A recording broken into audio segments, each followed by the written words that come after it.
Breastfeeding is beautiful, but it's also really hard. When I started, I thought it would just come naturally. But no one really tells you what it's like, the guilt, the pain, the pressure, the confusion. So in this video, I'm sharing the real truths I wish someone had told me. No shame, just real talk. When I was pregnant, I was pumped. No pun intended. I was so excited to start my breastfeeding journey. Everyone told me how amazing it was, how special. But no one really told me the nitty-gritty. In fact, when I gave birth to my son and he was placed skin to skin on my chest, I remember thinking, oh, wow, this is it. This is what everyone has been talking about. That moment was pure magic. But the feeling didn't last too long because very soon after that, I was whisked away to another room and they handed me my baby and said, okay, time to breastfeed. And suddenly I was expected to know how. Now I had watched YouTube videos, read books, I was prepared. Or so I thought. The first latch was painful. The second latch was confusing. The third latch made me cry. I struggled for a good 15 minutes until finally my husband came in, took one look, and said, hey, babe, why don't you try leaning forward and bringing him a little closer? I did and it clicked. I remember thinking, oh, wow, this is it. This is what everyone has been talking about. But it wasn't. Not yet anyway. It took days to perfect the latch. We tried different positions. I struggled with pain, with engorgement, with soreness, with bleeding nipples. But through it all, I was determined. I wanted this to work. But there were times when I questioned if it would ever click. If I would ever feel comfortable or confident. Then one evening a few days later, maybe it was the fourth or fifth time we had tried, I don't really remember. My husband came home and I was sitting on the couch trying to feed our baby. He looked at me, looked at our baby, and said, hey, babe, let's try again. Maybe if we do a little dancey dance, it'll help. He put some music on and we started moving around the kitchen. He swung our baby in circles, he sang silly songs, and then he brought him back to me and said, try now. And I did. And that time, finally, everything just clicked. The latch was perfect, the position, the flow. And I remember thinking, oh, wow, this is it.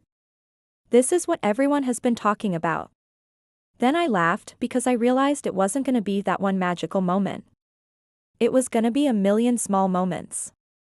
I knew I would struggle with breastfeeding, but I didn't know I would struggle emotionally. I remember being in a fetal position on the floor, crying out in pain as my baby tried to nurse. I remember feeling exhausted from carrying him around all day, trying to find a comfortable position. I remember laying in bed staring at the ceiling wondering how much longer I could go on like this. And I didn't realize that it was okay to not love breastfeeding. I thought I should be in love with every moment. But the reality was some moments were painful, boring, uncomfortable. And that was okay. No one told me that breastfeeding was as much a mental exercise as a physical one. I think most people think it's all about those first few months of supply and demand, of cluster feeding and sleepless nights. But the truth is, breastfeeding is a marathon. It's a long journey that stretches far beyond those first few months. And although my daughter is almost 2, I've already started mentally preparing myself to wean her off.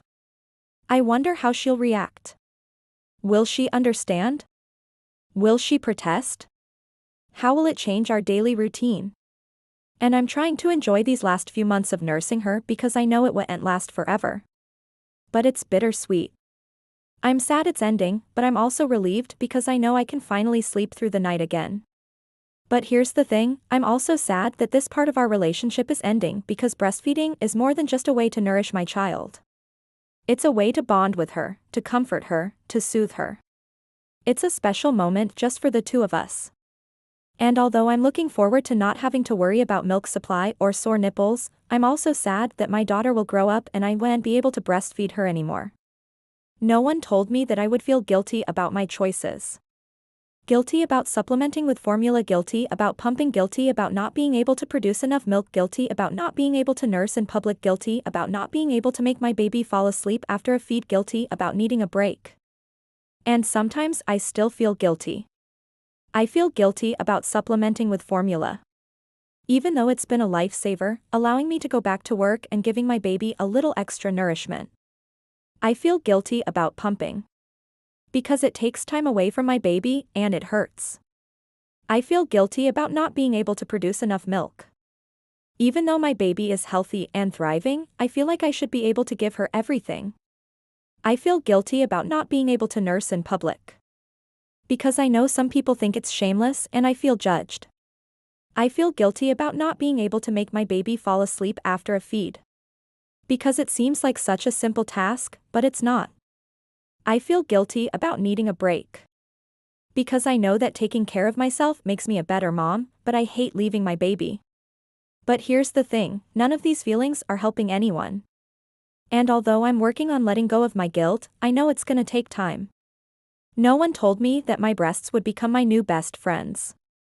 Seriously, they became my whole personality. I talked about nothing else but milk supply, latch, engorgement, soreness. My entire world revolved around my breasts and my baby. And I didn't realize that this journey would be so isolating. Some days it felt like I was living in a bubble. All I could see were boobs. And don't get me wrong, I love boobs. I mean, they're mine. But sometimes it's nice to talk about other things besides boobs. Like, how's your coffee? Did you watch the game last night? How's work? No. One told me that I wouldn't be able to drink coffee again. Well, at least not the same amount. No one told me that my husband might get sick of hearing about boobs, milk supply, latch, engorgement, soreness. No one told me that I would feel like my body wasn't my own. I mean, it was attached to a 24/7 milk machine. And that was surreal. No one told me that I would have to explain to people why I couldn't touch my boobs. Seriously, some days I felt like a walking hazard. One of the biggest myths about breastfeeding is that it's free. And yes, it is. Breast milk is free. It comes straight from the tap, as they say. But the things you need to support your breastfeeding journey aren't. I spent hundreds of dollars on nursing bras, on pumps, on bottles, on creams, on lotions, on nipple shields. And that's okay. Some of it was necessary and it helped me continue breastfeeding. But I wish I had known that I didn't have to spend so much money on this journey. If you're breastfeeding, you don't have to buy everything you see on Amazon. You don't have to get the most expensive nursing bras, or the fancy bottles, or the organic creams. Sometimes the simplest things are the best. No one told me that I would doubt myself. Every time I nursed my baby, I asked myself, is she getting enough? Should I try pumping? Do I need to supplement? Is she getting the nutrients she needs? And I know I'm not the only one who feels this way. In fact, I think it's completely normal. Breastfeeding is a huge responsibility. You're literally feeding your baby and you want to make sure you're doing everything right. But here's the thing, you're doing great. You're doing enough. Trust yourself. Trust your body. No one told me that it's okay to stop. At any point, you can stop breastfeeding. It doesn't mean you failed. It doesn't mean you're not a good mom. It doesn't mean anything but that you made a decision that is right for you and your baby. Breastfeeding is a beautiful experience, but it's also hard work. It's okay to struggle. It's okay to love it. It's okay to stop. You're doing an incredible job, and no matter how you feed your baby, you are enough.